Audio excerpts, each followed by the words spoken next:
Selamat pagi Bapak Ibu saudara sekalian.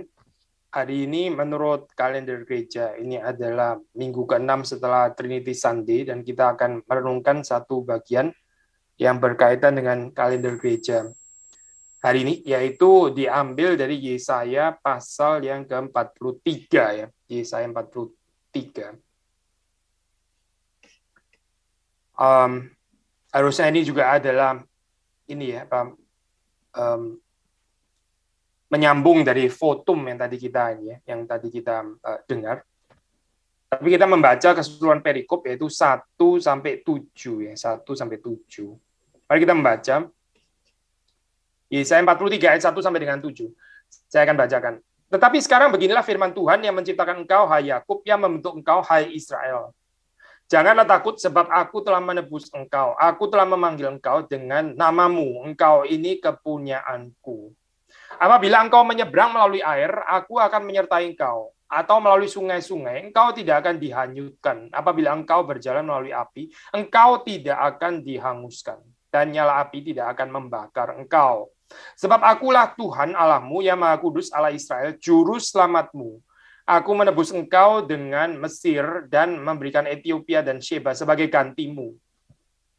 Oleh karena engkau berharga di mataku dan mulia, dan aku ini mengasihi engkau. Maka aku memberikan manusia sebagai gantimu dan bangsa-bangsa sebagai ganti nyawamu. Janganlah takut sebab aku ini menyertai engkau, aku akan mendatangkan anak cucumu dari timur dan aku akan menghimpun engkau dari barat. Aku akan berkata kepada utara, berikanlah, dan kepada selatan, janganlah tahan-tahan. Bawalah anak-anakku laki-laki dari jauh dan anak-anakku perempuan dari ujung-ujung bumi. Semua orang yang disebutkan dengan namaku, yang kuciptakan untuk kemuliaanku, yang kubentuk dan yang juga kujadikan. Demikian pembacaan firman Tuhan, mari kita masuk di dalam doa. Tuhan berkati supaya perenungan pada pagi hari ini boleh memberkati kami, menguatkan kami, dan membawa kami ke dalam kehidupan yang semakin berkenan kepada Tuhan. Engkau memberkati, menolong berbelas kasihan kepada hamba-Mu dan juga kepada kami semua yang merenungkan. Kiranya ibadah kami pada pagi hari ini boleh berkenan di hadapan Tuhan. Engkau hadir di tengah-tengah kami dan memberkati kami semua sebagai umat-Mu. Demi Yesus Kristus kami berdoa, kami bersyukur. Amin. Ya, saudara, kalau kita membaca di dalam konteks ini ya, kitab Yesaya, kita tahu ya ini ada tema besar itu yang tentu dikaitkan secara tafsiran mesianik, yaitu yang disebut dengan hamba Allah ya. Itu kita tahu ya, ada hamba Allah yang menderita ya. Itu kan penting sekali ya. Soalnya kalau kemudian di dalam tafsiran Perjanjian Baru ya tentu saja kita mengaitkannya itu dengan Yesus Kristus. Tapi yang menarik waktu saudara membaca di dalam cerita ini ya, pasal 43 ini ya, dan bukan cuma di dalam perikop ini tapi di dalam perikop yang selanjutnya, saudara akan mendapati bahwa Yahweh, Tuhan itu reaffirm ya, Tuhan itu meneguhkan callingnya Israel, ya, panggilan Israel untuk menjadi hamba Tuhan. Jadi sudah melihat di sini, memang di satu sisi itu ada kegagalan, ya, kegagalan dari Israel, ya. Dan ini sudah bisa dapat prinsip ini juga di dalam bagian-bagian lain di dalam firman Tuhan di dalam Perjanjian Baru, termasuk gitu ya waktu Yesus Kristus itu misalnya dia mengatakan I am the true vine, akulah pokok anggur yang benar ya. Nah, itu the true vine itu menyatakan bahwa Israel ya sebagai kebun anggur itu sudah gagal. Maka Yesus mengatakan I am the true vine, akulah pokok anggur yang benar ya. Maksudnya Israel itu gagal menjadi pokok anggur. Nah, betul saya di sini pun juga kita bisa melihat seperti itu ya. Hamba Allah yang menderita itu ya, the great servant Yesus Kristus Sang Mesias ya, itu memang mengganti peran Israel yang sudah gagal sebagai hamba Allah, sebagai hamba Tuhan. Tapi bukan berarti terus kemudian cerita panggilan Israel sebagai hamba Tuhan ini, oh ya sudah, berarti sudah digantikan oleh Mesias, ya sudah dong, berarti kalau gitu ya sudah dong, sudah ada yang gantiin, berarti saya nggak perlu lagi menjadi hamba Allah. Toh memang sudah gagal gitu ya. Saudara, kita di dalam kekristenan kita bukan celebrate kegagalan seperti ini ya, saya bukan gitu. Kita mengakui dengan rendah hati bahwa kita ini gagal betul, dan bahwa Kristus ya itu jauh lebih mulia daripada kita semua, jauh lebih mulia daripada gereja, jauh lebih mulia daripada jemaat. Itu betul ya. Tapi waktu kita melihat ini ya kegagalan Israel yang terus kemudian digantikan oleh Sang Mesias, ini bukan berarti terus kemudian panggilan Israel itu jadi abrogated ya, lalu terus kemudian digagalkan ya.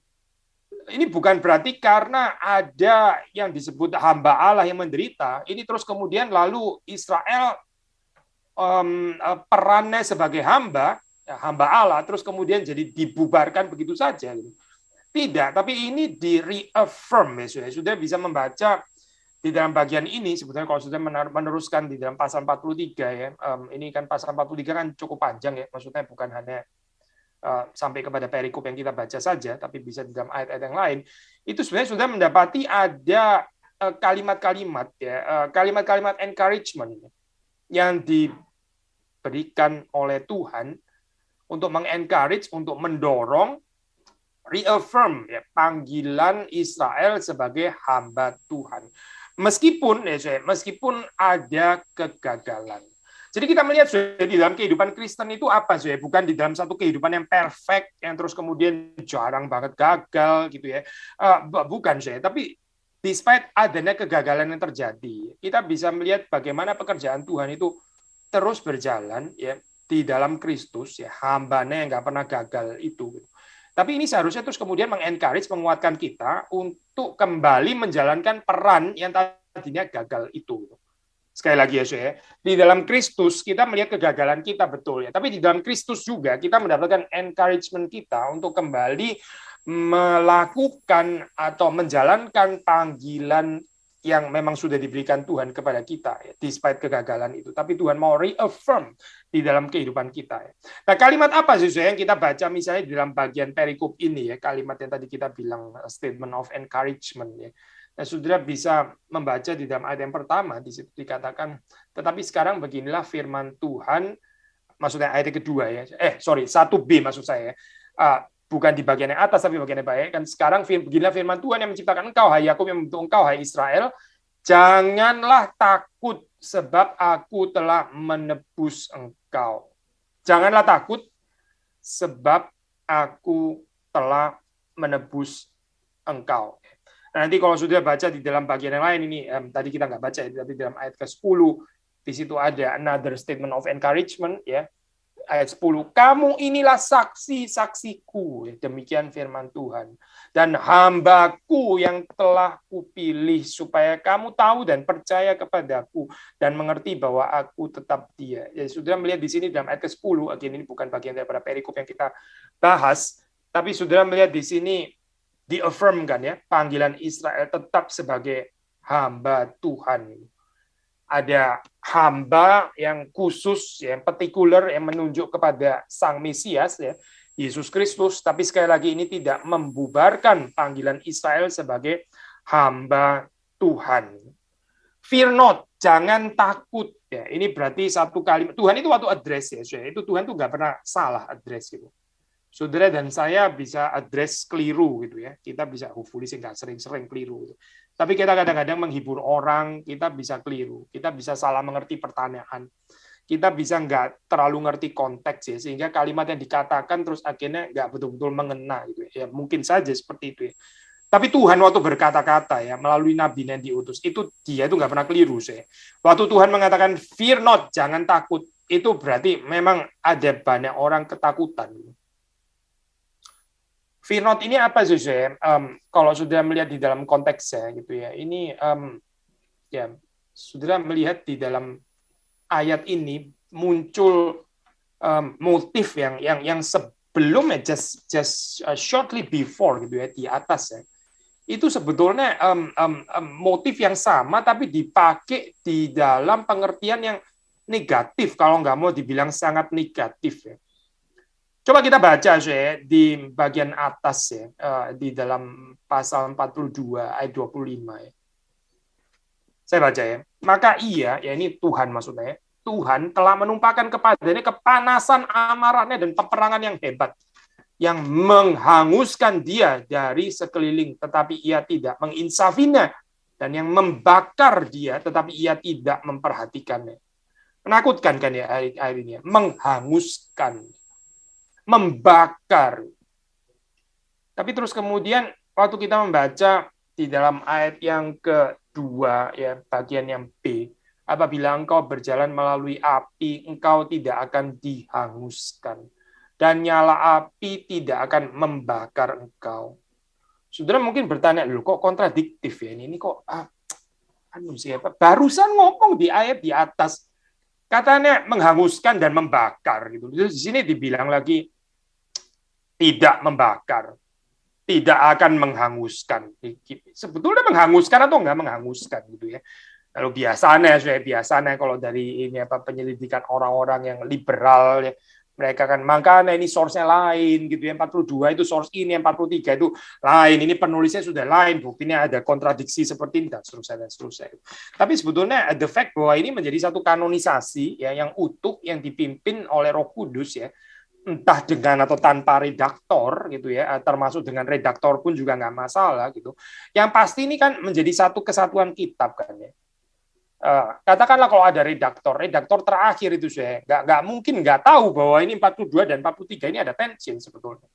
Lalu kenapa ya tetap digabung menjadi satu kitab gitu? Berarti ini meskipun ada tension saya sebetulnya bukan tidak ada kesatuannya. Apa ya kira-kira kita mengerti kesatuannya? Sudah kita tahu ya waktu bangsa Israel itu dibuang ke pembuangan ya, exile itu kan merupakan penghukuman dari Tuhan ya. Karena dosa-dosa Israel, karena ketidaktaatan Israel. Nah, itu kita bisa membaca ini dalam hal ini ya, yaitu dihanguskan, dibakar di dalam pengertian ini ya. Menjalani hukuman karena dosa-dosa yang sudah dilakukan. Jadi ada penghukuman yang harus dialami oleh Israel di dalam masa pembuangan itu ya. Tetapi terus kemudian di dalam 43 ayat 2 waktu dikatakan apabila engkau berjalan melalui api, engkau tidak akan dihanguskan. Dan nyala api tidak akan membakar engkau. Maksudnya apa, sih? Maksudnya bagaimanapun ya, Israel itu adalah kepunyaan Tuhan. Bagaimanapun Israel itu adalah umat yang ditebus oleh Tuhan. Aku telah menebus engkau. Dan di sini kita melihat orang-orang yang ditebus Tuhan itu bukan berarti nggak mengalami disiplin. Ya. Bukan berarti nggak bisa mengalami exile di dalam kehidupannya. Bukan berarti terus kemudian karena sudah ditebus, terus kemudian selalu dibebaskan daripada seluruh disiplin, penderitaan, malapetaka, dan sebagainya. Kita tahu itu teologi yang nggak realistik kan, saya.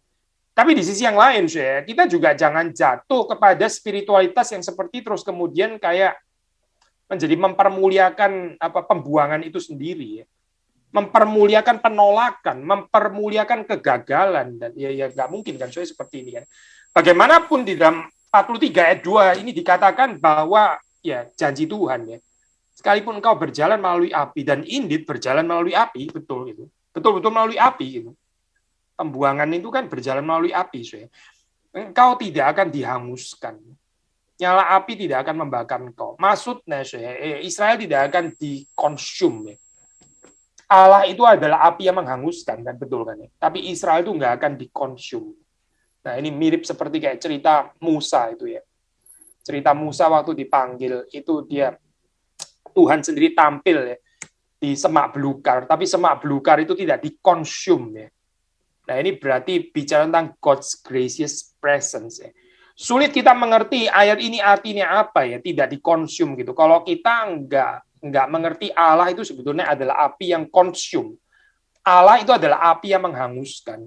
Maka waktu dia tampak kepada Musa ya, kok nggak hangus ya gitu ya, kok nggak hangus. Padahal ini api, padahal ini adalah api yang menghanguskan, tapi kok nggak konsum, kok nggak menghanguskan. Berarti ini bicara apa saya? Ya ini mirip sekali dengan 43 ayat 2. Allah tetap adalah api yang menghanguskan, dia nggak akan berubah saya. Ini adalah sifat Allah. Tetapi waktu Israel sebagai bangsa kepunyaannya, sebagai umat kepunyaannya, itu berjalan melalui api ini, Israel tidak akan dihanguskan. Nyala api itu tidak akan membakar Israel. Maksudnya Israel tidak akan binasa. Dididik iya, dikuduskan iya, didisiplin iya, ditegur dengan keras ya. Bahkan kita bisa pakai istilah dihajar, iya betul, dihajar gitu. Tapi tidak dihajar sampai terus kemudian sampai kepada kebinasaan, tidak. Maka di sini saudara melihat motif ya api ini ya keluar lagi gitu, mengingatkan, memberikan penghiburan, encouragement ya, comfort, consolation kepada Israel, bahwa meskipun ya Israel itu di dalam kehidupannya bisa mengalami disiplin dari Tuhan, tetapi tetap disiplin itu akan berakibat baik. Itu tidak akan membinasakan Israel, tapi akan menolong Israel untuk berbagian di dalam kekudusan Tuhan. Maka kita membaca Yesaya ini, di dalam bagian ini ada kalimat-kalimat atau kata-kata yang sangat tender ya, sangat-sangat lembut ya, sangat intimate bahkan ya. Ya, kita bisa melihat di sini waktu di dalam ayat yang ke 1 itu dikatakan ya, engkau ini kepunyaanku ya, you are mine ya. Lalu terus kemudian ada kalimat you are precious and honored in my sight ya. You are precious and honored in my sight, atau ayat 4 ya, karena engkau berharga di mataku dan mulia ya. Lalu aku ini mengasihi engkau, I love you. I will be with you. Aku ini menyertai engkau. Ya, ini kalimat-kalimat yang sangat mengencourage ya. Kalimat-kalimat yang tender ya. Tapi ini bukan kalimat tender yang murahan ya. Ini bukan satu kalimat-kalimat yang kita terus kemudian hanya menghayatinya secara sentimental belaka gitu ya. Ini bukan kalimat-kalimat yang karena tender terus kemudian menjadikan kita ini sebagai orang-orang Kristen yang cengeng gitu misalnya. Oh, ini bukan spoiling saya, sama sekali bukan gitu. Bisa ada bahaya ya, waktu kita menghayati kalimat-kalimat seperti ini ya, ini apa, aku ini mengasihi engkau, aku ini menyertai engkau. Terus kemudian engkau ini berharga di mataku gitu ya. Ini kalimat-kalimat yang sejuk seperti ini ya. Ada bahaya kita tuh menghayatinya secara sentimental dan akhirnya kita bukan menjadi orang Kristen yang bertumbuh, tapi jadi orang Kristen yang cengeng. Gitu. Bedanya di mana, sih? Kalimatnya sih nggak mungkin kita ganti kan? Saya nggak mungkin ganti kalimatnya kan. Saudara mungkin berganti loh. Tapi ini saya sendiri baca kalimatnya seperti ini loh. Saya juga nggak ganti juga gitu ya. Bukan cuma Bapak yang nggak ganti, saya juga nggak ganti. Memang susah itu kalimatnya nggak ganti. Tapi penghayatannya itu loh, saya bagaimana gitu. Penghayatan bagaimana? Karena kita bisa menghayati ini secara clear loh, saya. I love you itu apa ya? Tuhan mengatakan I love you. Bagaimana terus saudara menghayatinya kalimat ini ya? Kenapa kalimat ini menjadi penghiburan bagi Israel? Saudara perhatikan ya. Ini ya, kalimat diberitakan, ya, kalimat ini dikatakan di dalam konteks orang Israel itu sedang didisiplin oleh Tuhan. Maka ini menjadi satu kalimat penghiburan yang besar. Ini mirip sekali dengan waktu Yesus Kristus mengatakan di dalam sabda bahagia, berbahagialah kamu yang miskin. Kamulah yang memperoleh, yang mempunyai kerajaan Allah. Yang diadres itu siapa? Yang diadres benar-benar orang yang susah, benar-benar orang yang miskin.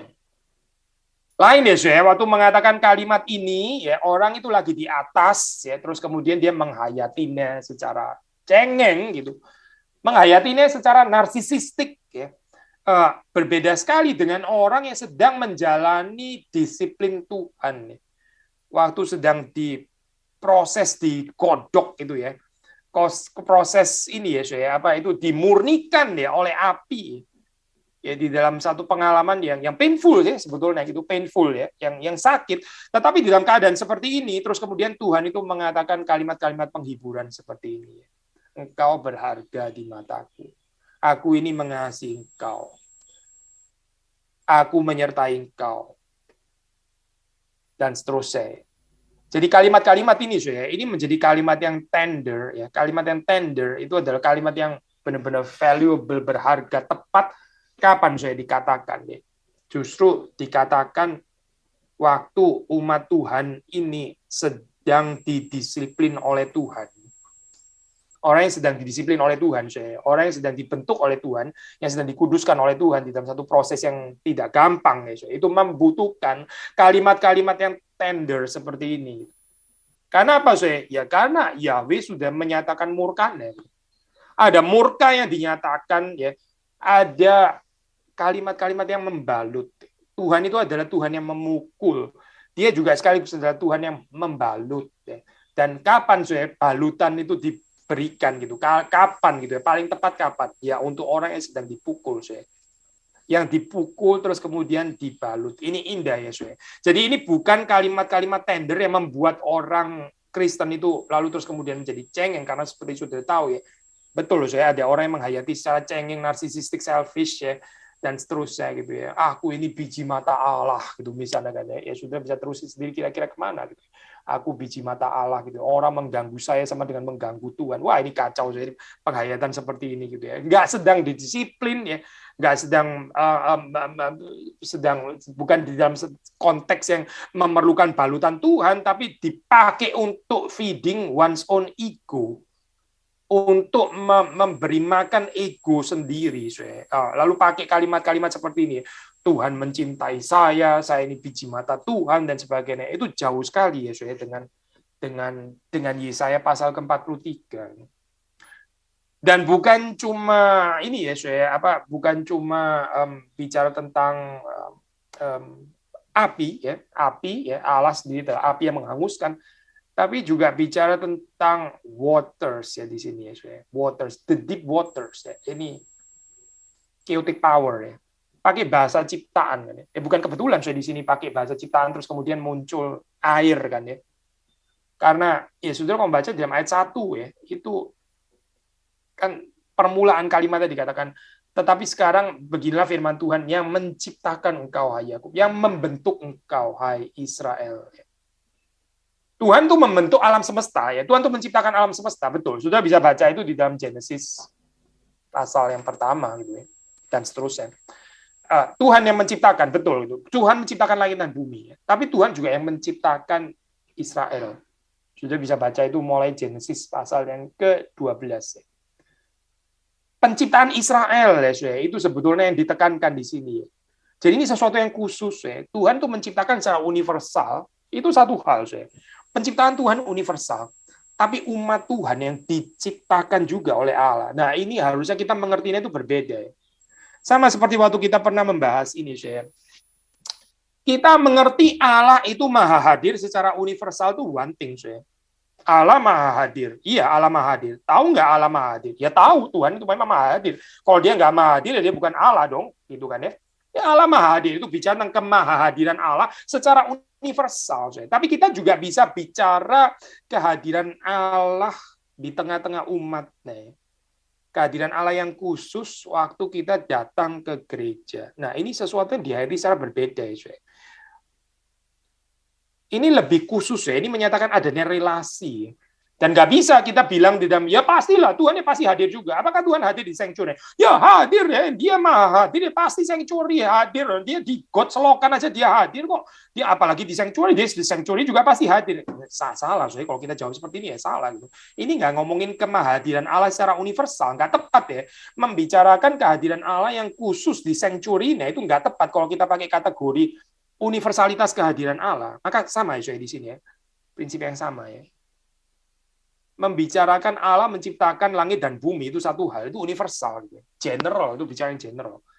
Tapi membicarakan umat Allah itu diciptakan ya, diciptakan oleh Allah juga, diciptakan juga oleh Tuhan, itu hal yang lain. Ini membutuhkan relasi.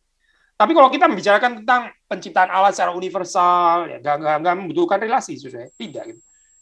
Percaya tahu bahwa Tuhan itu hadir di mana-mana, ya itu nggak terlalu perlu relasi, nggak perlu gitu.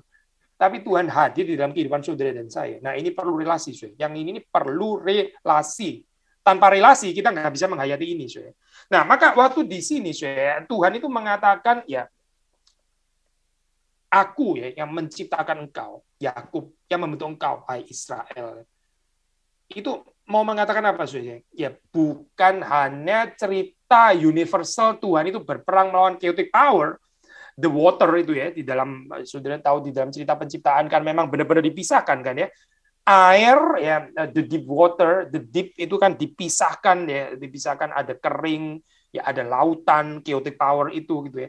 Tetapi sekarang ya ini prinsip yang sama ini diterapkan bagi umat Tuhan. bagi Israel. Apabila engkau menyeberang melalui air, aku akan menyertai engkau. Atau melalui sungai-sungai, engkau tidak akan dihanyutkan. Jadi Tuhan itu bukan hanya berperang melawan chaotic power secara universal gitu ya. Cerita penciptaan, ya iya sih Tuhan memisahkan daratan, lautan, itu one thing sih. Tapi Tuhan yang sama itu juga memisahkan daratan dan lautan alias chaotic power di dalam kehidupan saudara dan saya. Especially di dalam pengertian komunal ya di sini sih. Gereja itu. Apabila umat Tuhan menyeberang melalui air, Tuhan akan menyertai mereka. Atau melalui sungai-sungai, mereka tidak akan dihanyutkan. Saudara membaca cerita Exodus, kan basically itu ya. Ada paralel di sini sudah dengan cerita penciptaan. Di dalam cerita penciptaan itu Tuhan menghentikan chaotic power yang namanya water itu ya, the sea, lautan yang dalam itu ya, diberikan batas oleh Tuhan supaya tidak mengacaukan. Ya. Karena apa? Ya karena ini ciptaan Tuhan, ada order. Maka saudara melihat di situ bagaimana Musa juga membawa Israel untuk menyeberang laut kosong. Juga ada peperangan kan ya dengan chaotic power, the water. Yosua ya mengulangi lagi cerita ini ya, Sungai Yordan ya, laut kosong. Ya. Ini sebetulnya adalah mengulangi cerita penciptaan ya, tapi cerita penciptaan yang dihayati sekarang secara particular, bukan lagi general ya. Percaya Allah general itu satu hal, saya. Percaya Allah maha hadir secara general itu satu hal. Percaya Allah hadir bagiku itu adalah hal yang lain. Percaya Allah adalah juru selamat penebusku itu adalah hal yang lain. Dan ini yang kita mau tekankan dan kita mau hayati di dalam Yesaya pasal yang ke-43 ini ya, saya. Ada promise dari Tuhan, ada janji Tuhan nih. Tapi seperti dikatakan di dalam ini siapa salah satu komentar ya, dia mengatakan seperti ini ya, janji sih memang ada gitu ya, tapi nggak ada janji of a quick fix, nggak ada janji yang menjanjikan akan yang salah akan dibenerin secepat-cepatnya gitu. Kita ini adalah makhluk yang nggak sabar sih, terus terang saja gitu ya. Kalau Tuhan cepat-cepat menyelesaikan problem kita gitu ya. Kita mungkin nggak terlatih loh saya kesabaran kita gitu. Kita jadi orang yang tetap nggak sabar gitu. Karena setiap kali ada problem, Tuhan menyelesaikannya dalam hitungan menit katakanlah gitu ya, misalnya atau dalam hitungan hari itu katanya ya. Langsung dalam hitungan hari ya. Kurang dari seminggu ya, langsung diselesaikan Tuhan. Akibatnya apa sih kalau terjadi seperti ini dalam kehidupan saudara dan saya? Ya, kita nggak terbentuk kali kesabarannya ya. Kita sulit ya menjadi orang-orang yang tekun itu ya sulit sih menjadi orang yang tekun. Bagaimana bisa ada ketekunan? Setiap kali ada problem langsung diselesaikan oleh Tuhan. Jadi I think saya kalimat ini kalimat yang penting ya saya. Nggak ada janji of a quick fix di sini atau trouble free future. Satu masa depan yang trouble free.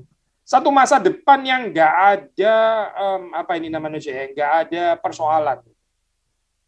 Itu di Potsdam ya, saya di Potsdam itu satu kota kecil di pinggiran kota Berlin ya. Ada satu istana, itu istananya Friedrich the Great ya. Tipikal mengangkat ini ya, bahasa tema Enlightenment ya. Itu nama palace adalah Sanssouci, bahasa Prancis ya, Sanssouci. Itu artinya adalah without worry ya, ohne Sorge, tanpa kekhawatiran ya, trouble free ya, boleh dibilang trouble free ya. Palace-nya itu namanya trouble free gitu ya. Itu spirit daripada enlightenment ya. Orang-orang enlightened hidupnya itu trouble free. And yet kita melihat kehidupan Friedrich the Great bukan trouble free sih, bukan, jauh banget daripada apa yang dia mau gitu. Dia boleh saja memberikan nama palace-nya itu Sanssouci gitu ya, itu trouble free.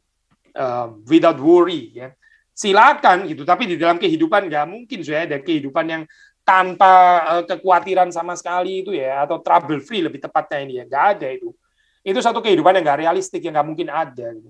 Jadi Tuhan juga nggak menjanjikan sesuatu yang nggak realistik saya, itu teologi yang nggak realistik ini percuma ya saya, karena nggak mempertumbuhkan orang percaya, nggak membuat orang itu semakin bertumbuh ya. semakin mengasihi Tuhan, semakin matang ya, nggak membuat ke sana gitu, tapi membuat orang itu tetap cengeng gitu ya, cengeng gitu. Ini bahaya sekali ya, kalau gereja seperti ini ya. Kalau gereja nggak membawa orang kepada pertumbuhan itu akhirnya jadi kayak pembodohan jemaat ya, pembodohan jemaat. Pembodohan jemaat itu menakutkan, pembodohan jemaat. Kenapa ya? Gereja kok bisa melakukan pembodohan jemaat ya? Mungkin lebih gampang menguasai. Karena kalau terjadi pembodohan jemaat, jemaatnya bodoh gitu ya, lebih gampang dikuasai, lebih gampang ditipu, lebih gampang didisif ya, lebih gampang dikendalikan ya, lebih gampang dimanipulasi dan seterusnya dan seterusnya. Tapi ini pemimpin-pemimpin celaka ya, yang mengerjakan seperti ini gitu, yang tidak membawa kepada pertumbuhan jemaat. Ya, salah satunya adalah ini dengan memberikan janji-janji gombal, trouble-free future atau a quick fix ya. Datanglah kepada Tuhan, persoalanmu akan segera beres dan sebagainya. Quick fix ya. Saudara kalau membaca di dalam Yesaya 43 ya, nggak ada janji itu ya, nggak ada janji quick fix, nggak ada janji trouble free future juga nggak ada. Tapi yang ada itu janji apa ya? Janji penyertaan Tuhan. Ini ya, ayat kedua ya, saya baca lagi. Apabila engkau menyeberang melalui air, aku akan menyertai engkau. Airnya tetap ada sih, airnya tetap ada. Tapi ada Tuhan di sana. Ada Tuhan yang bisa berperang melawan air. Ya. Airnya bukan nggak ada. Melalui sungai-sungai. Bukan sungai-sungainya terus jadi nggak ada lagi, nggak ada sungai gitu ya. Nggak ada air yang membahayakan. Tetap ada sih. Tetapi karena Tuhan menyertai, maka sungai itu meskipun punya potensi untuk menghanyutkan, tapi umat Tuhan tidak akan dihanyutkan. Nah ini ya, janji yang benar itu adalah kehadiran Tuhan yang sanggup untuk memelihara. Janji kehadiran Tuhan, penyertaan Tuhan yang sanggup untuk menopang kita. Dan ini lebih penting, Karena apa, Karena ini bukan bicara tentang absence of trouble, ini bukan bicara tentang ketidakadaan masalah, tapi ini bicara tentang adanya relasi umat Tuhan dengan Tuhan. Dan bahwa relasi ini, ini lebih penting ya daripada ketidakadaan masalah, ketidakadaan kesulitan. Ya. Kalau nggak ada kesulitan, tapi ternyata nggak ada relasi yang dalam juga dengan Tuhan. Lalu untuk apa, Untuk apa gitu? Karena kekristenan itu kan bicara tentang relasi dengan Tuhan ya, di dalam hal ini. So, saudara melihat di dalam janji yang diberikan oleh Tuhan di sini, bangsa Israel, again di dalam konteks ini, ya mereka tetap orang asing sih. Mereka itu tetap orang asing, mereka ada di exiles ya. Dan juga saudara dan saya, despite kita ini post New Testament kan ya, post perjanjian baru ya, kita bahkan sudah mengerti ya ini apa cerita kebangkitan Kristus ya, salib Kristus, ada kubur kosong ya, kebangkitan Kristus ya, tapi saudara dan saya ya tetap ya di dalam hal ini ya, kita ini resident aliens, kita ini adalah orang-orang asing ya. Residen, betul sih. Kita itu hidup di dunia ini, bukan ngawang-ngawang, memang residen gitu. Tapi juga aliens, ya, orang asing ya. Kita nggak pernah menjadi penduduk dunia ini di dalam pengertian yang nggak ada lagi tempat yang dituju gitu ya. Tetap bagaimanapun aliens. Ya. Nah ini memang di dalam penghayatan kekristenan, saya bicara eskatologi seperti ini ya, selalu ada ketegangan gitu. Dan kalau sudah baca di dalam Alkitab ya, sebetulnya dua-duanya itu ada, dua-duanya ada. I think keliru ya, orang yang hanya menekankan otherworldliness ya, seperti kayak nggak hidup di dunia ini, gambarannya rada platonik gitu ya, menuju ke tempat yang akan datang, terus di sini itu seperti kayak nggak membumi dan sebagainya gitu ya, platonik lah, platonik neoplatonik gitu ya. Tapi saya percaya ya penekanan yang hanya menekankan yang di sini dan sekarang ya. Yang nggak ada aspek exile, musafir itu juga nggak setia ya kepada Alkitab itu. Jadi hati-hati ya terhadap teologi yang one-sided gitu. Either one-sided otherworldly atau one-sided this worldly ya. Itu dua-duanya nggak Alkitabiah sebetulnya. Saudara kalau baca dalam kitab suci ya, saudara mendapatkan kedua-duanya. Ada aspek hidup ini memang aliens ya, aliens, tapi juga ada aspek hidup ini adalah residents. Ya, istilah resident aliens ini menarik saya sebetulnya ya. Karena apa ya? Karena paradoksikal ya. Satu sisi ya, memang kita tinggal di sini, makanya disebut resident gitu ya. Tapi sisi yang lain ya alien, tetap aliens itu. Ini bukan resident terus kemudian yang enggak kok totally this worldly. Lah enggak ada itu dunia yang akan datang itu enggak, yang ada itu di sini, surga itu di sini gitu kan ya.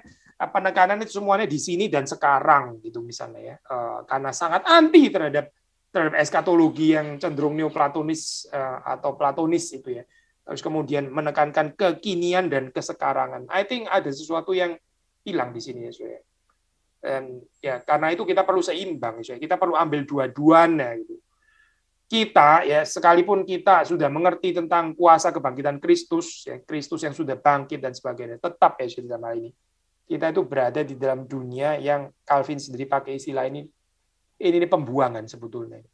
Kita berada di dalam dunia. Dunia ini adalah exile. Dunia ini seperti Babylon kalau menurut Calvin ya. Otherworldly, saya ini salah satu tokoh reform yang penting loh saya. Kadang-kadang bagian ini ya saya, bagian ini bisa agak hilang ya saya. Kalau saudara bandingkan dengan later ini apa, khususnya dari ini ya Pak, tradisi Dutch Calvinism.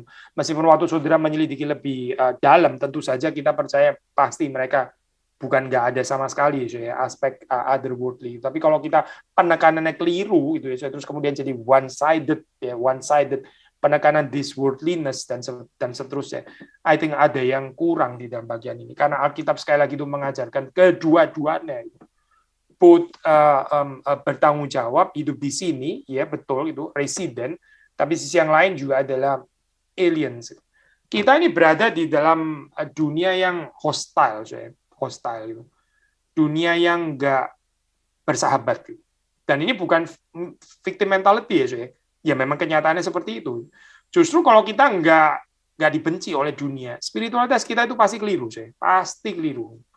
Karena Yesus sendiri mengatakan kalimat ini ya, memang kita nggak dipanggil untuk membenci dunia, tidak dunia yang membenci kita ya. Ada beda ya kita membenci dunia terus kita pergi ke gunung mana gitu misalnya ya. Pergi membentuk satu ghetto ya, komunitas Kristen yang nggak bergaul dengan masyarakat umum, yang punya kampung sendiri gitu, kampung reform or whatever gitu ya. Memang tidak kita nggak dipanggil untuk membenci dunia seperti itu ya. Tapi Yesus mengatakan kita itu dibenci oleh dunia.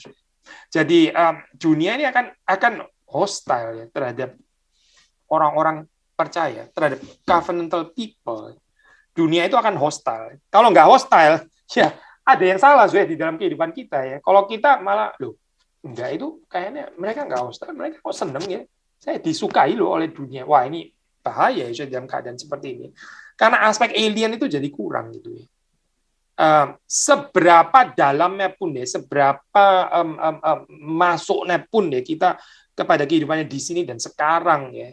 Dan saudara bukan menjadi orang yang ngawang-ngawang, seberapapun kita participate, kita terlibat di dalam dunia di sini dan sekarang ya, itu dunia akan tetap membenci, tetap dunia itu akan membenci murid-murid Kristus. Itu actually tandanya bahkan ya kita bisa mengatakan bahwa kita itu mengerjakan pekerjaan Tuhan. Kalau apa ya kalau dunia membenci.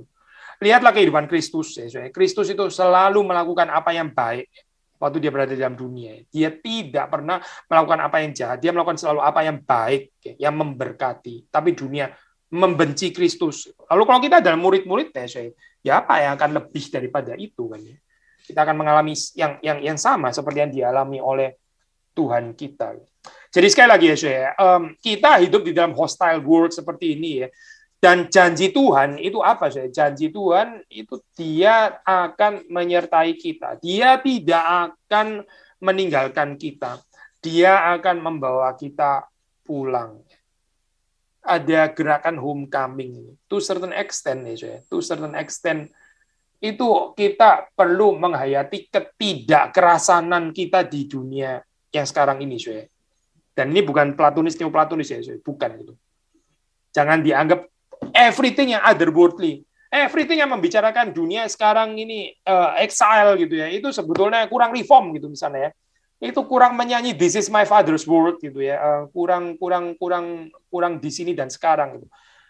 Sekali lagi ya, saya, Alkitab itu membicarakan dua-duanya, saya, membicarakan otherworldly dan thisworldly. Alkitab membicarakan bahwa dunia ini adalah dunia ciptaan yang indah yang diciptakan Tuhan, dan Tuhan mau kita ada di sini bekerja, berkarya, ya bercocok tanam dan sebagainya, ya, menggarap taman dan seterusnya di sini. Iya betul, itu satu sisi, saya. Sisi yang lain ya, saya, Alkitab juga menggambarkan dunia ini exile. Dunia ini adalah wilderness, ya. Seluruh perjalanan kehidupan kita ini adalah seperti desert, di dalam padang gurun sebetulnya gitu. Yang kita merindukan homecoming, ya kita merindukan promised land, kita merindukan yang akan datang dan seterusnya dan seterusnya. Ini dua-duanya, tension ini kita mesti pegang ya. Otherwise, kalau kita hanya salah satu saja, kita akan pincang kehidupan spiritualitas kita. Pasti ada yang salah gitu. Lalu kita akan menjadi hostile ya terhadap pasal yang lain itu, dan itu nggak menolong, saya.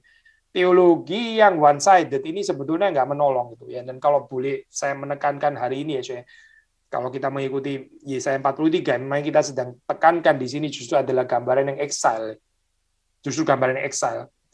Exile itu menyatakan bahwa orang Israel itu bukan sedang berada di promised land ya. Bukan sedang berada di dalam tempat di mana Tuhan menjanjikan mereka. Belum itu dalam hal ini ya. Dan ini dipakai menjadi satu model untuk kehidupan Kristen selama kita berada di dalam dunia. Gitu. Selama kita berada di dalam dunia, kita masih berada di dalam exile. Janjinya itu adalah apa? Janjinya sekali lagi sederhana. Tuhan itu hadir, Tuhan menyertai, dan Tuhan akan membawa kita pulang. Tuhan akan menyertai perjalanan ziarah kita selama kita berada di dalam dunia ini. Sekali lagi ya, bukan kebetulan waktu di sini Tuhan itu pakai bahasa ciptaan, tadi seperti kita sudah katakan ya. Dan di dalam Yesaya 40 ya, sudah kalau membuka beberapa pasal di depan di situ ya, itu Yesaya itu mengarahkan pembacanya, pendengarnya itu untuk kontemplate, untuk merenungkan kuasa Tuhan yang menciptakan the whole universe, yang menciptakan langit dan bumi. Genesis 1 ya berarti ya. Tetapi ya di dalam bagian ini ya ada pengerucutan ya. Tuhan yang menciptakan langit dan bumi ya, generally universal itu ya, adalah juga Tuhan yang menciptakan dan membentuk umatnya. Tadi kita sudah bahas ini ya. Saya ingin menambahkan satu bagian lagi di sini ya. Waktu dikatakan di dalam ayat yang ke-7, ini ayat terakhir ya, dari perikop yang kita baca ya. Itu diciptakan untuk kemuliaan Tuhan. Semua orang yang disebutkan dengan namaku yang kuciptakan untuk kemuliaanku, yang kubentuk dan yang juga kujadikan. Sekali lagi ya, saya ada kemiripan. Kalau saudara membaca di dalam cerita penciptaan langit dan bumi, apa sih yang dinyatakan di situ ya? Kemuliaan Tuhan pastikan ya. Telos ya, itu goal daripada penciptaan itu apa sih? Itu kemuliaan Tuhan yang dipancarkan, yang disaksikan ya, yang didemonstrasikan ya, yang dinyatakan, yang emanasi itu ya. Saudara bisa membaca itu di dalam penciptaan. Maka bukan kebetulan di sini kalau sudah membaca di situ apa penciptaan yaitu ada bahasa priestly ya.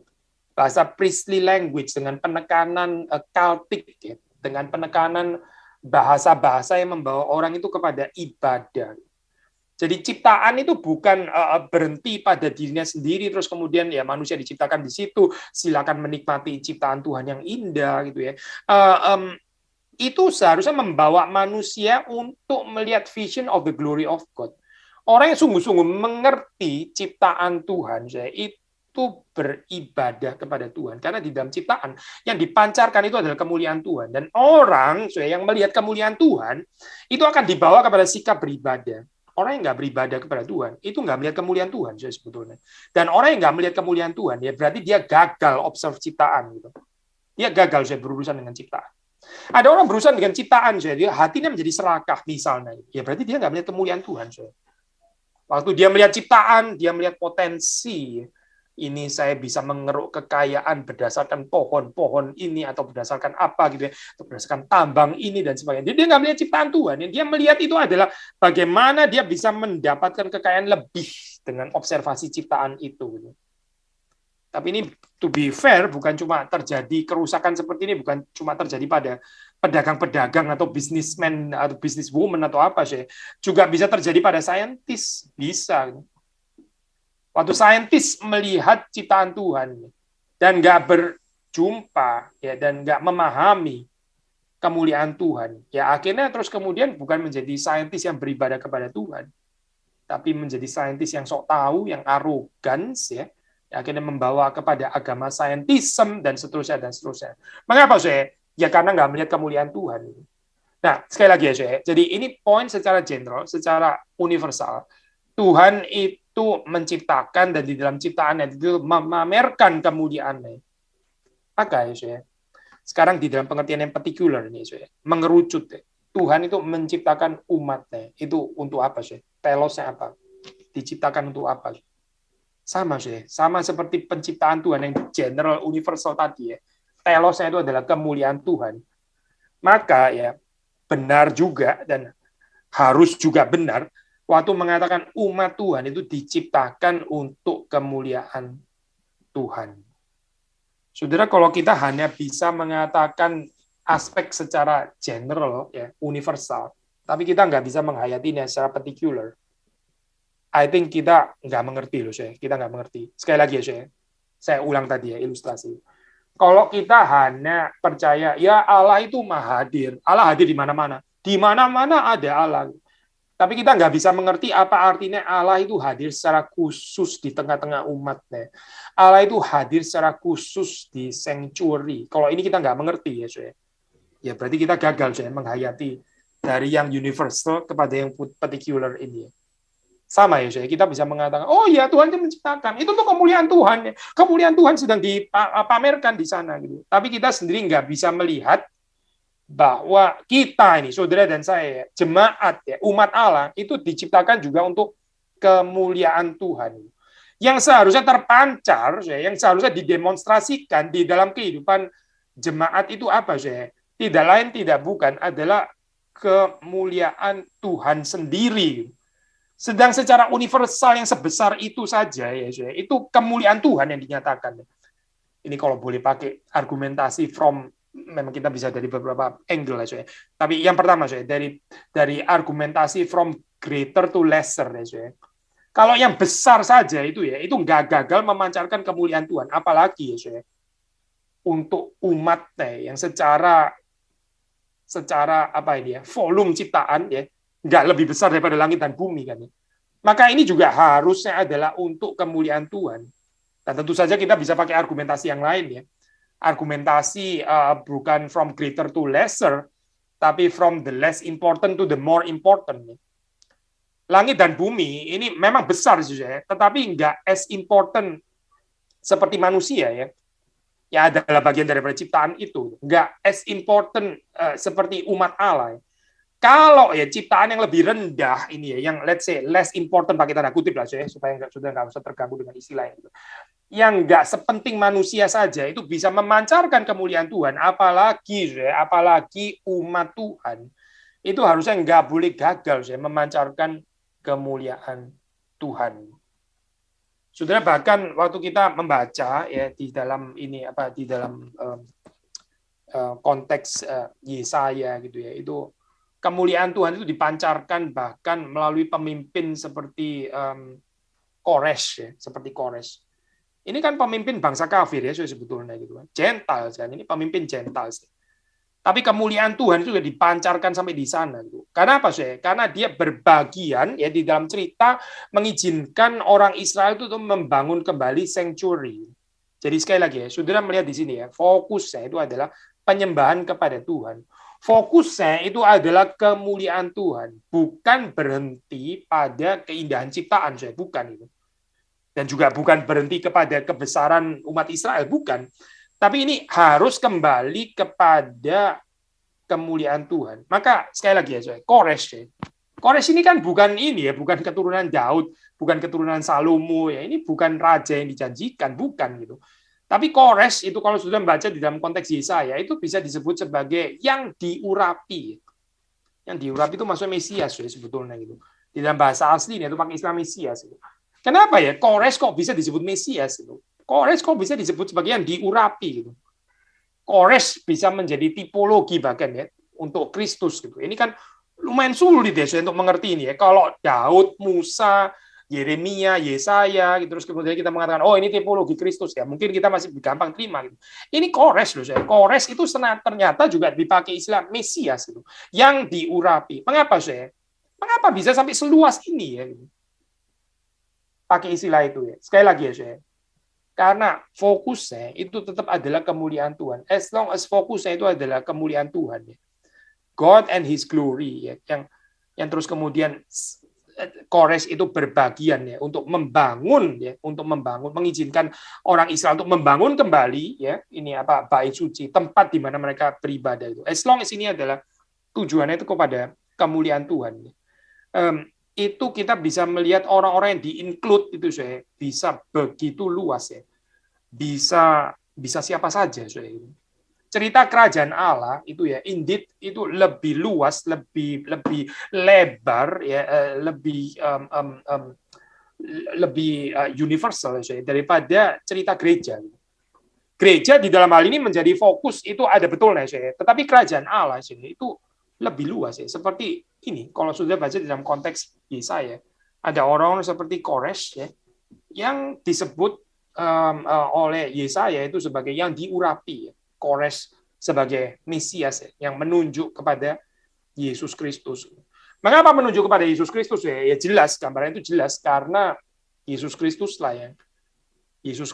itu yang sempurna ya membawa saudara dan saya untuk bisa melihat kemuliaan Allah.